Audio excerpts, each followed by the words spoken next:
This morning, Cal Raleigh was interviewed on Seattle Sports 710 on the Brock and Salk show, talking through his offseason so far, his thoughts and opinions on the Mariners' moves so far this offseason, as well as talking through his communication with various teammates and where their headspace is at moving into this offseason and into next season. First of all, I've got to say that Cal Raleigh seems to be an extremely level-headed guy. It's easy for us fans to, you could say, overreact or hyper-focus on the negatives as they happen. You know, the reactions to the Eugenio Suarez trade, the Jared Kelenic trade, these trades that were not expected in any way can lead you down a rabbit hole of thinking a certain way. He said himself and his teammates try to stay in the loop as much as possible, and they all realize that the offseason is not yet over. They know that the Mariners are looking to make their team better this offseason, and they have not given up hope. He mentioned that similar to last year when Aaron Judge ended up signing with the Yankees, now that Shohei Ohtani, the biggest free agent, has signed with the Dodgers, that first big domino has fell, which will result in the market starting to pick up.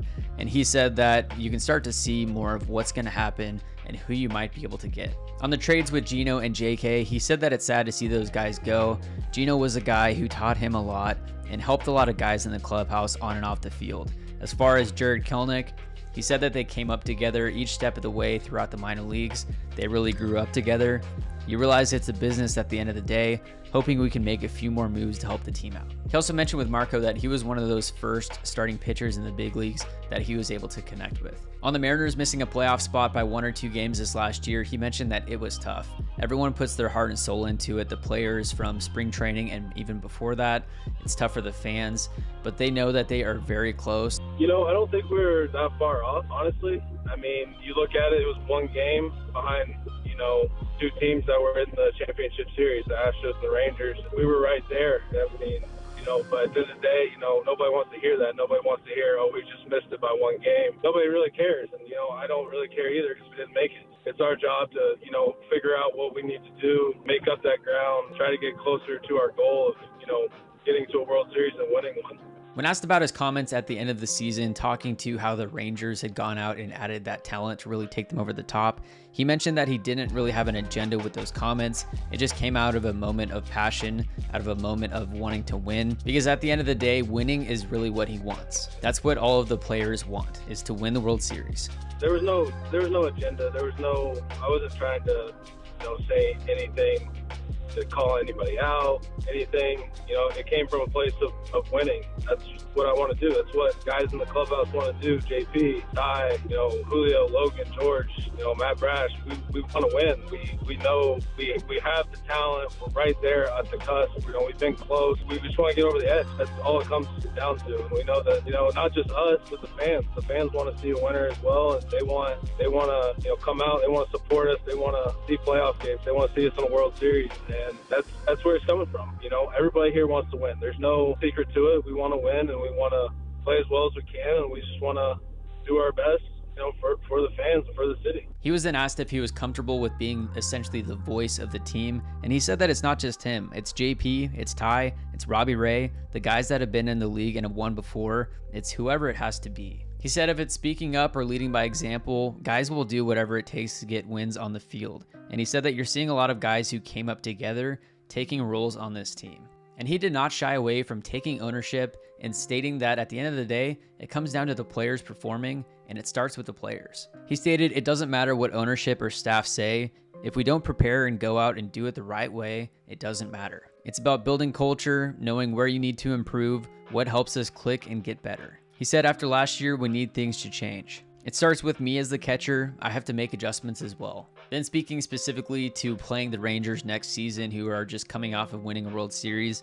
he said that that's going to be right at the top of the list in spring training is how do we beat them? They can hit. He thinks that they're the best 1 through 9 in baseball, so they need to figure out how to get that lineup out. They talked for a bit about why it's so hard to hit in Seattle, specifically early in the year when it's colder and the wind's blowing in off of the Puget Sound. He spoke to the 2 new hitting coaches that are coming in and the offensive coordinator that will be helping. And Cal's already been getting to work fixing a few things with his swing from the left side of the plate. And then at the end, he was asked about the current vibe of the team and the clubhouse right right now. He said he can't really talk about things that are going on as far as how people are feeling. He said that players and fans, they don't really have any control over what people's opinions will be or how they feel about certain things, but they have to get themselves right. Each individual player has to get themselves right because they know that they have a job to do. He said you need to worry about your own house before worrying about other people's. He said the love and support we feel from the fans is why we feel like we let them down last year. We want to get to a World Series and give them something they've never had.